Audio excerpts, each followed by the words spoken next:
It's decandling day and it almost didn't happen. Today, I'll walk you through what changed my mind, how it's done, and what happens if you skip it. So, let's start with the basics. What exactly is decandling? Decandling is a technique to cut off new pine shoots, which is also called candles, right at their base. There are two reasons for doing it. One, to create shorter needles, and two, to encourage finer branching by producing new buds.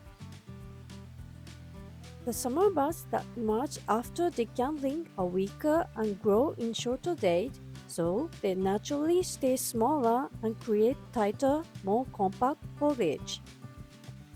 But there's a catch. You only get the beautiful short needle effect for a year. By next spring, the long needles will be back. Now, what if you decide not to decandle?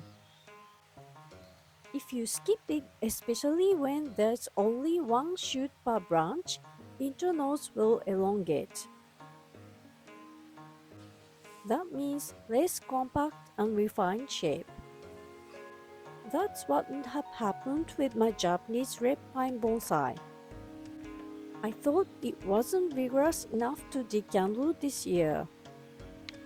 But when I looked closely, most of them only produce one shoot. So yup, I changed my mind. This one's getting decandled today. But just because it works for this tree doesn't mean it's right for all pine trees. Both Japanese red pine and black pine respond well by producing second buds. But Japanese white pine shouldn't be decandled.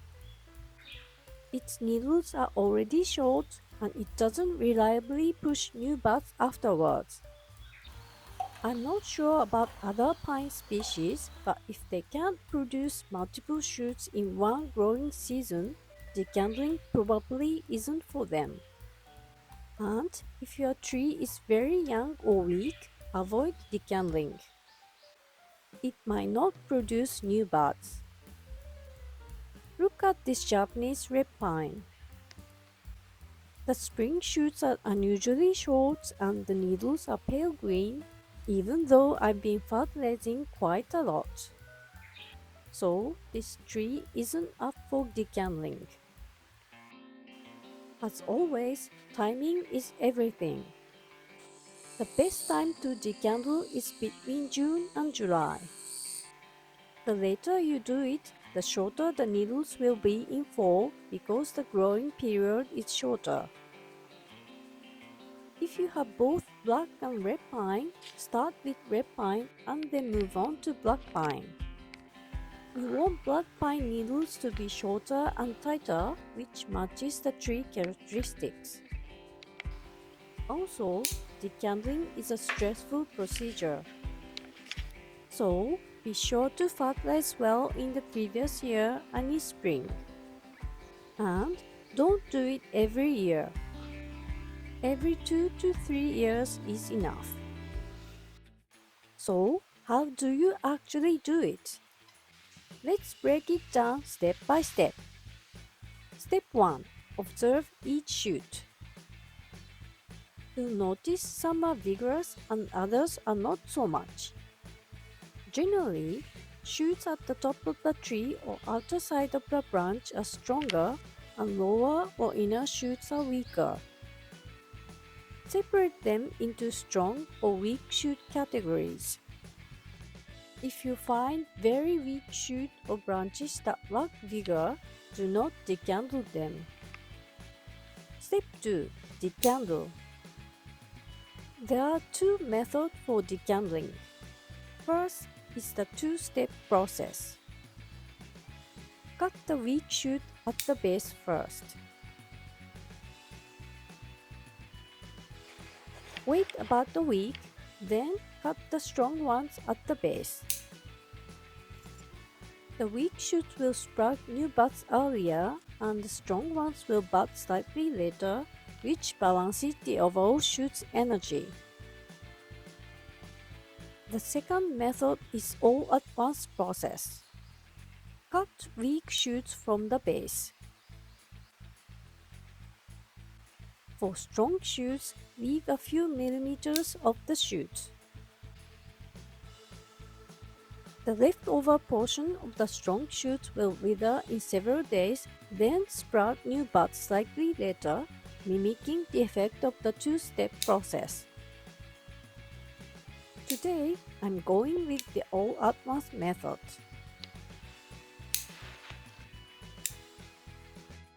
Before we move on to an important step that can make or break your results, if you'd like learning about bonsai more, sign up for my newsletter. It's filled with useful tips like this one. Links in the description. Now, let's talk about old needles. When you decandle, it's important to take off old needles as well to encourage new bud formation. If too many old needles are left, new buds may not emerge because old needles might be just enough to continue growth.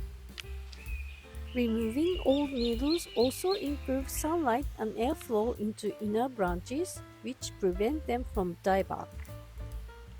Remember, pine trees are very difficult to buckbud, and inner branches are important for compact foliage.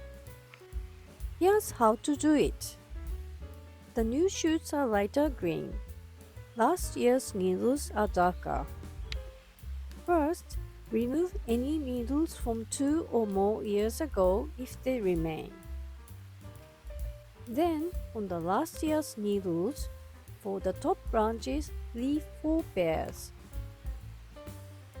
Middle branches, leave 5 pairs. Lower branches, leave 6 pairs. You can use scissors, tweezers, or just your fingers. But always remove in balance, left and right, and in pairs. The key is to leave fewer needles on strong branches and more on weak branches to balance energy.